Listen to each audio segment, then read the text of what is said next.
ఆధ్యాత్మిక సత్యం మిమ్ములను ఓ వినూత్న మార్గంలో పయనింపచేస్తుంది. ఆ మార్గం మీకు ఉన్నత జ్ఞానాన్ని, ఆనందాన్ని కలిగింపచేస్తుంది. తద్వారా మీ జీవితంలో సరికొత్త మార్పు వస్తుంది. ధ్యానం, ధ్యానానుభవాల పరంపరే ఈ ఆధ్యాత్మిక సత్యం. సంపూర్ణ ప్రశాంతతతో చూడండి. కేవలం సాక్షిగా చూడండి. పూర్తిగా మమేకమవ్వండి. దేన్ని అన్వయించకండి. ఆలోచన వస్తే ఆలోచన నిలిపి దీర్ఘంగా శ్వాసించండి. సంపూర్ణంగా లీనమవ్వండి. ఇది మీ అభ్యున్నతికి.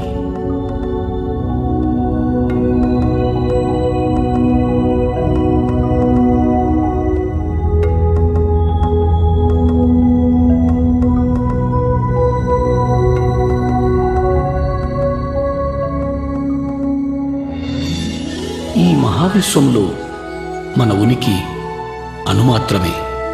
ఇక్కడ మన అందరి తాపత్రయం మంచి ఆరోగ్యం, సంసారం, సంపద, శాంతి, జ్ఞానాల కొరకే.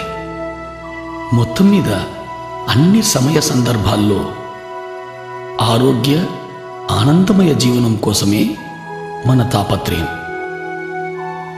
అయినా దాన్ని మనం పొందగలుగుతున్నామా? తప్పక పొందగలం.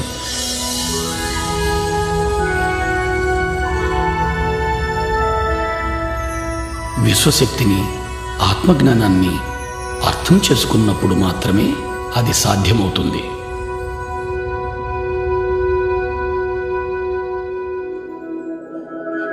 ఇప్పుడు విశ్వశక్తి గురించి తెలుసుకుందాం.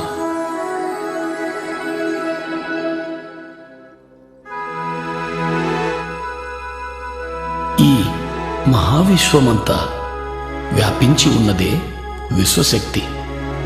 విశ్వంలోని గ్రహాలు, మనుషులు, చెట్లు, అణువులు, పరమాణువులలో మరియు వాటి మధ్య ఉన్న శక్తే ఈ విశ్వశక్తి. ఈ మహావిశ్వాన్ని సమస్థితిలో ఉంచగలిగేదే విశ్వశక్తి. విశ్వశక్తి ప్రాణశక్తిగా కూడా పిలువబడుతూ ఉంది. మన అభ్యున్నతికి మూలం ఈ విశ్వశక్తి. మన నడత, నడవడికల ఆధారం ఈ విశ్వశక్తి. మనలను నడిపే ఇంధనమే ఈ విశ్వశక్తి.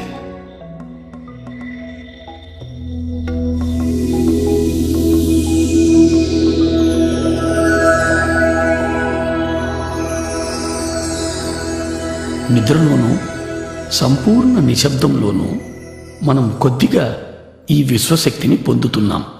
అలా పొందిన శక్తిని మన దినచర్యలలోని మనో కార్యక్రమాలకు, అంటే చూడడం, మాట్లాడడం, కదలడం, ఆలోచించడం లాంటి అన్ని శారీరక కార్యక్రమాలకు వాడుతున్నాం. నిద్రలో పొందే ఈ పరిమిత శక్తి మన అన్ని పనులకు సరిపడదు. అందుకే నీరసం, నిస్సత్తువ, ఆతురత, మానసిక ఒత్తిడి, నిస్పృహ, తద్వారా అన్ని రకాల మానసిక, శారీరక రుగ్మతలు వస్తున్నాయి. వీటి నుంచి విముక్తి పొందడానికి ఏకైక మార్గం అత్యధికంగా విశ్వశక్తిని పొందడం. అధిక విశ్వశక్తిని పొందే ఏకైక మార్గం ధ్యానం. అధికంగా విశ్వశక్తిని పొందడం ద్వారా ఆరోగ్యమయ, ఆనందమయ జీవితాన్ని గడపగలుగుతాం. మనమున్న స్థితిలో సంపూర్ణంగా ఇమడగలుగుతాం. ఉన్న స్థితిని సంపూర్ణంగా అర్థం చేసుకోగలుగుతాం. ఉన్న స్థితిలో జ్ఞానాన్ని పొందగలుగుతాం. చివరకు ఆత్మోన్నతికి కూడా ఈ విశ్వశక్తే దోహదం చేస్తుంది. అధికంగా విశ్వశక్తిని పొందే మార్గం ధ్యానం.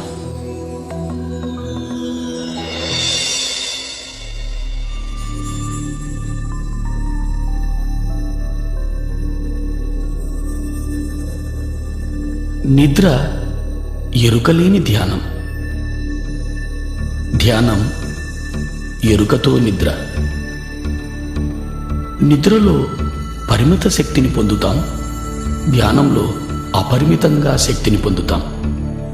ఈ శక్తి మన శారీరక, మానసిక, బుద్ధి, ఆధ్యాత్మిక శక్తులను ప్రభావితం చేస్తుంది. ఇది మన అతీంద్రియ శక్తులను కూడా ప్రభావితం చేస్తుంది. ధ్యానం ద్వారా మనం పొందే శక్తి వల్ల శారీరక ఆరోగ్యం, మానసిక ప్రశాంతత, ఉన్నత విచక్షణ జ్ఞానం పొందుతాం. మహాద్భుత జ్ఞానాన్ని పొందడానికి ఏకైక మార్గం ధ్యానం. దైనందిక జీవితంలో కూడా అత్యున్నత స్థానాన్ని పొందడానికి ధ్యానం ఎంతో దోహదం చేస్తుంది. ధ్యానం అంటే మరేమీ కాదు, ఎరుకతో మనలోకి మనం చేసే ప్రయాణం. ధ్యానంలో మన చైతన్య పదార్థం శరీరం నుంచి మనసుకు, మనసు నుంచి బుద్ధికి, బుద్ధి నుంచి ఆత్మకు ఎరుకతో ప్రయాణం చేస్తుంది. ధ్యానం కోసం మనం మొదట శరీరాన్ని, మనసును నిలువరింపచేయాలి. అంటే శారీరక కదలికలను, చూడటాన్ని, మాట్లాడటాన్ని, ఆలోచించటాన్ని నిలిపివేయాలి. ఇప్పుడు ధ్యానం ఎలా చేయాలో తెలుసుకుందాం.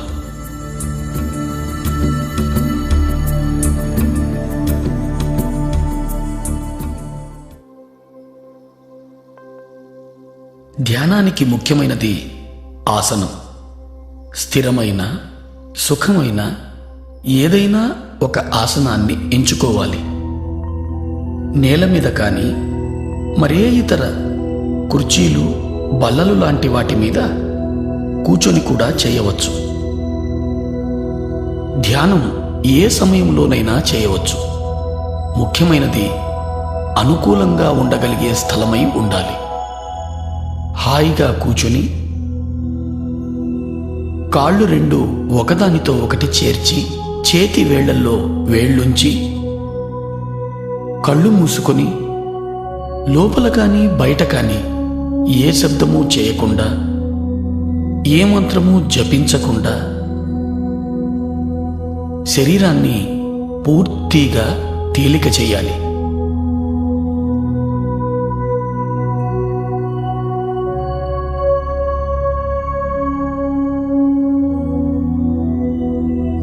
మనం కాళ్లను కలిపి చేతి వేళ్లల్లో వేళ్లు కలపడం ద్వారా మన చుట్టూ శక్తి వలయం ఏర్పడుతుంది.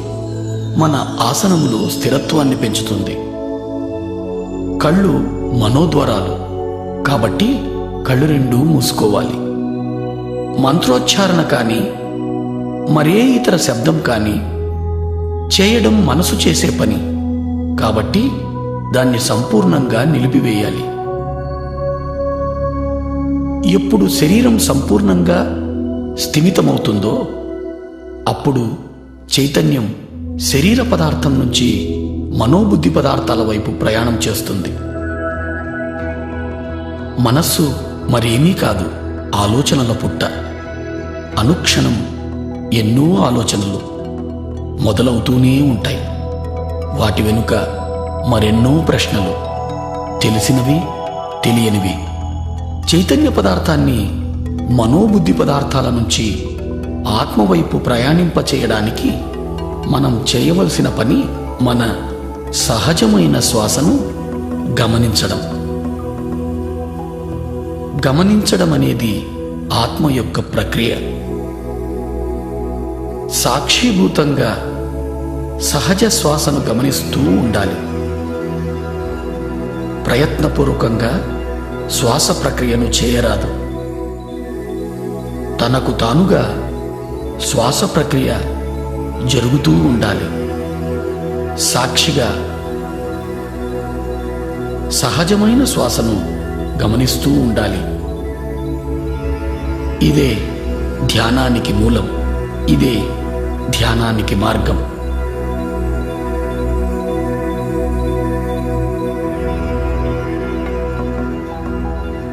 ఆలోచనల వెంట పోరాదు. ప్రశ్నలలో చిక్కుకోరాదు. ఆలోచనలను తుంచి ధ్యాసను శ్వాస వైపు మరల్చాలి. సహజమైన శ్వాసను మాత్రమే గమనిస్తూ ఉండాలి. పూర్తిగా శ్వాసతోనే ఉండాలి. అప్పుడు ఆలోచనల సాంద్రత క్రమంగా తగ్గడం మొదలవుతుంది. క్రమంగా శ్వాస పరిమాణం కూడా పలుచబడుతూ చిన్నదవుతూ వస్తుంది.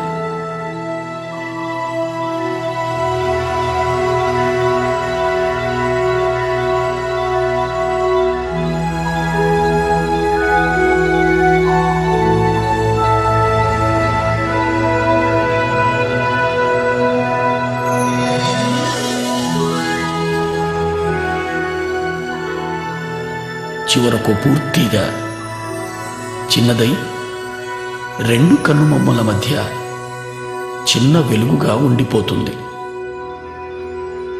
ఈ స్థితిలో ఆలోచనలు ఉండవు, శ్వాస కూడా ఉండదు. ఇదే ఆలోచన రహిత స్థితి. ఇదే నిర్మల స్థితి. ఇదే ధ్యాన స్థితి.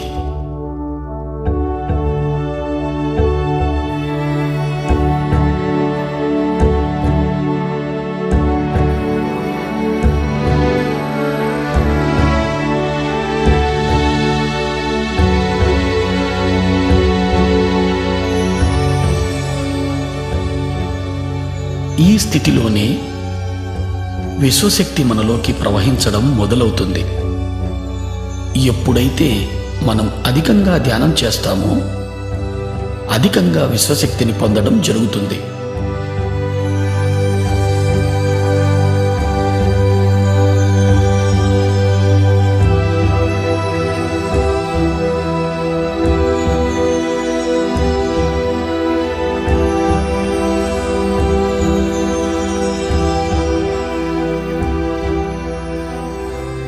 అలా పొందిన విశ్వశక్తి మన ప్రాణమయ శరీరంలోకి ప్రవహిస్తుంది.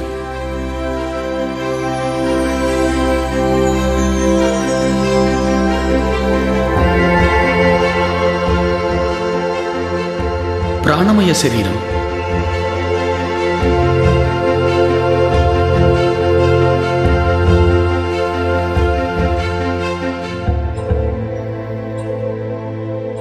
ఈ ప్రాణమయ శరీరం సుమారు 72,000కు పైగా నాడులతో నిర్మితమై శరీరం అంతా వ్యాపించి ఉంది. ఈ నాడులన్నీ తలపై మధ్య భాగం నుంచి మొదలవుతాయి. ఈ మొదలయ్యే భాగాన్ని బ్రహ్మరంధ్రము అంటారు.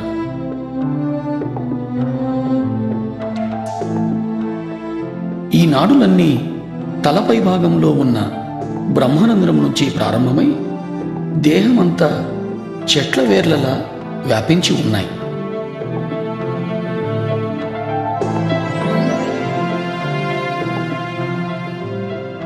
ఈ ప్రాణమయ శరీరమే మన జన్మ నిర్మాణానికి మూలం. ఈ ప్రాణమయ శరీరమే మన నడతకు, నడవడికకు ఆధారం.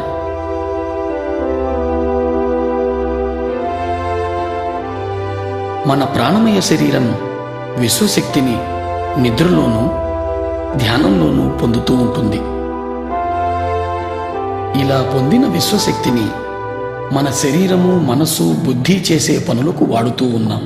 అనగా శారీరక ప్రక్రియలు, చూడడం, మాట్లాడడం, ఆలోచించడం మొదలైనవి. ఈ ప్రక్రియలన్నీ కూడా మనము తీసుకునే విశ్వశక్తిపైనే సంపూర్ణంగా ఆధారితమై ఉన్నాయి.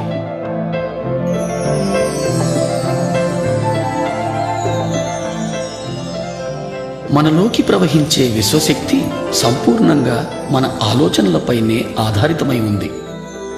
మనకు ఆలోచనలు ఉన్నప్పుడు మనలోకి విశ్వశక్తి ప్రవాహం నిలువరింపబడుతూ ఉంది. అనగా ఆలోచనలు మన విశ్వశక్తిని అడ్డగిస్తున్నాయి. ఎప్పుడైతే విశ్వశక్తి ప్రవాహం ప్రాణనాడులలో తగ్గుతుందో అప్పుడు ప్రాణనాడులు కుంచుకుపోతాయి. అలా కుంచుకుపోవడం వలన ప్రాణమయ శరీరంలో మచ్చలు ఏర్పడతాయి. ఆ మచ్చలే క్రమంగా స్థూల శరీరంపై వ్యాధులుగా రూపాంతరం చెందుతాయి. అంటే అన్ని రోగాలకు మూలం ప్రాణమయ శరీరంలో ప్రాణశక్తి లోపం.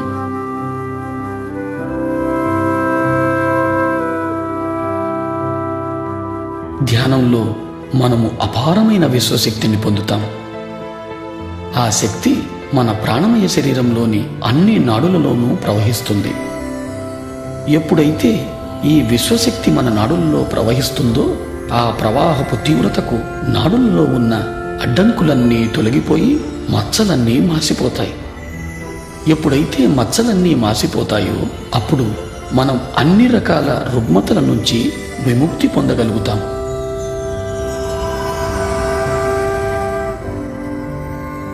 ఎప్పుడు ఈ విశ్వశక్తి మన బ్రహ్మరంధ్రం గుండా ప్రవహించడం మొదలవుతుందో తలభాగం భారంగా ఉన్నట్లు అనిపిస్తుంది, లేదా శరీరం అంతా కూడా భారంగా అనిపించవచ్చు.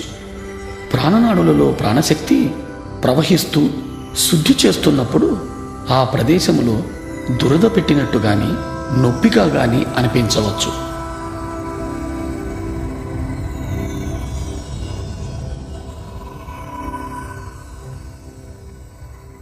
ఈ నొప్పులన్నింటికీ ఎలాంటి మందులు వాడనవసరం లేదు. ధ్యాన సమయాన్ని పెంచడంతో ఈ నొప్పులన్నీ తగ్గిపోతాయి.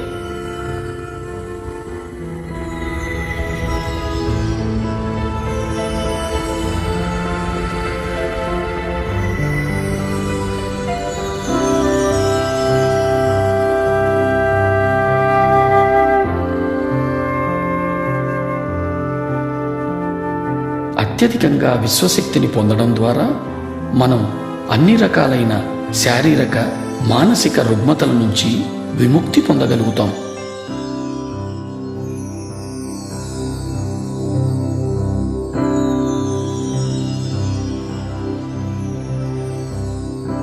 ధ్యానాన్ని పిరమిడ్లో చేస్తే ధ్యాన స్థితి మనము 3 రెట్లు తొందరగా పొందగలుగుతాం. ఇప్పుడు మనం పిరమిడ్ యొక్క శక్తిని గురించి తెలుసుకుందాం.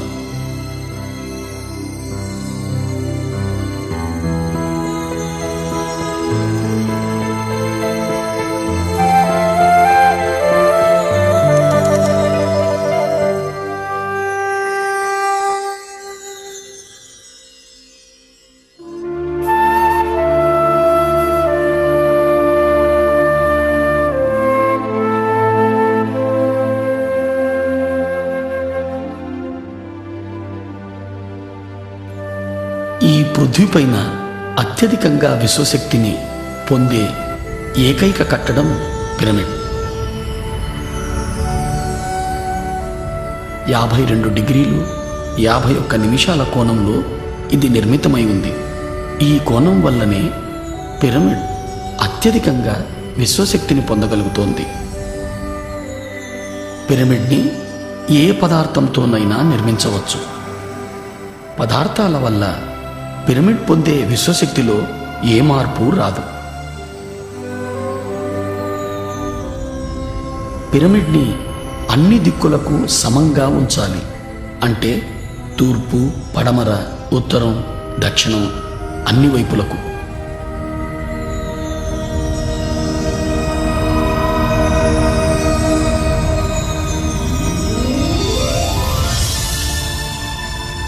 పిరమిడ్లో విశ్వశక్తి కింద నుంచి 3/1 ఎత్తులో అన్ని వైపుల నుంచి కేంద్రీకృతమై ఉంటుంది. ఈ ప్రదేశాన్ని కింగ్స్ చేంబర్ లేదా నాభిస్థానం అని అంటారు. విశ్వశక్తి ఈ నాభిస్థానంలో అత్యధికంగా ఉంటూ పిరమిడ్ అంతా వ్యాపించి ఉంటుంది. పిరమిడ్ శిఖరంలో క్రిస్టల్ అమర్చబడి ఉంటుంది. ఆ క్రిస్టల్ విశ్వశక్తిని రెట్టింపు చేస్తూ పిరమిడ్ అన్ని వైపులకు సమంగా వ్యాపింపచేస్తుంది. పిరమిడ్లో నిర్మల స్థితి లేదా ఆలోచన రహిత స్థితి 3 రెట్లు తొందరగా పొందగలుగుతాం.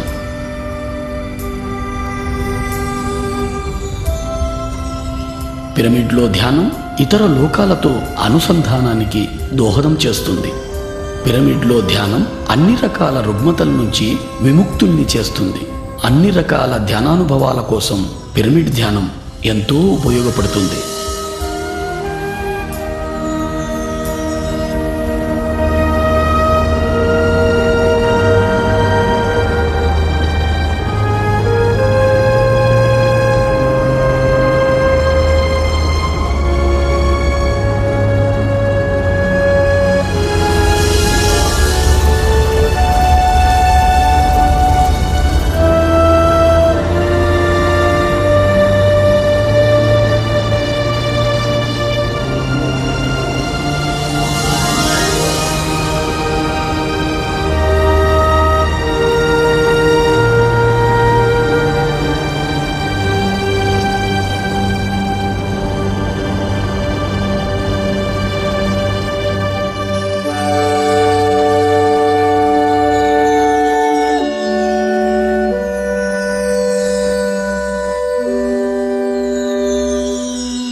ఇంతవరకు మనం ఏమి తెలుసుకున్నామో ఒకసారి మననం చేసుకుందాం.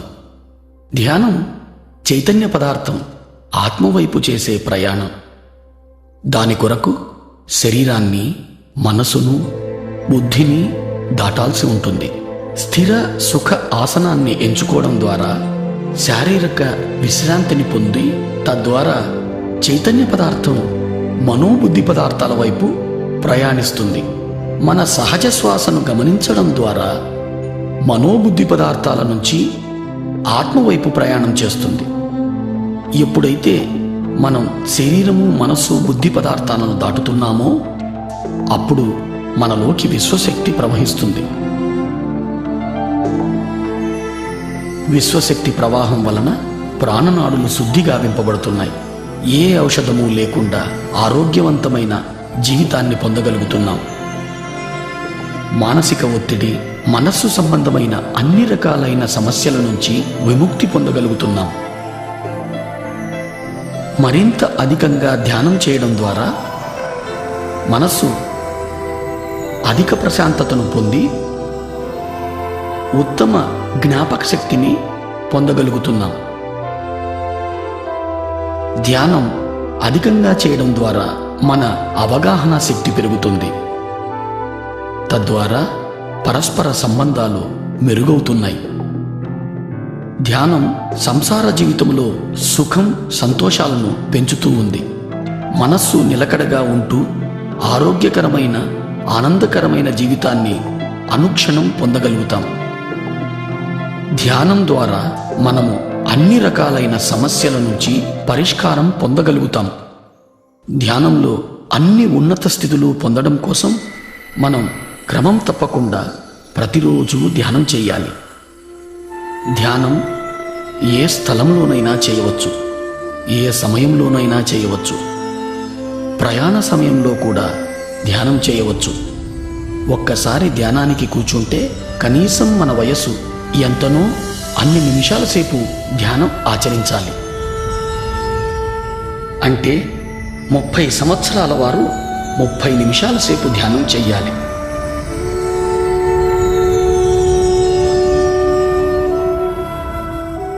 ధ్యానం కోసం సంసార జీవితాన్ని త్యజించనవసరం లేదు.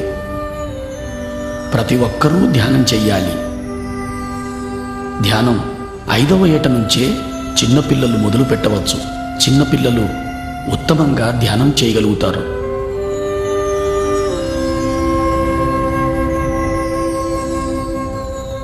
ధ్యానం నేర్వడం కోసం ఏ గురువు కోసము వెతకనవసరం లేదు. మన గురువు మనలోనే ఉన్నాడు. మన శ్వాసే మన గురువు. ఇది ప్రతి ఒక్కరికి వర్తిస్తుంది.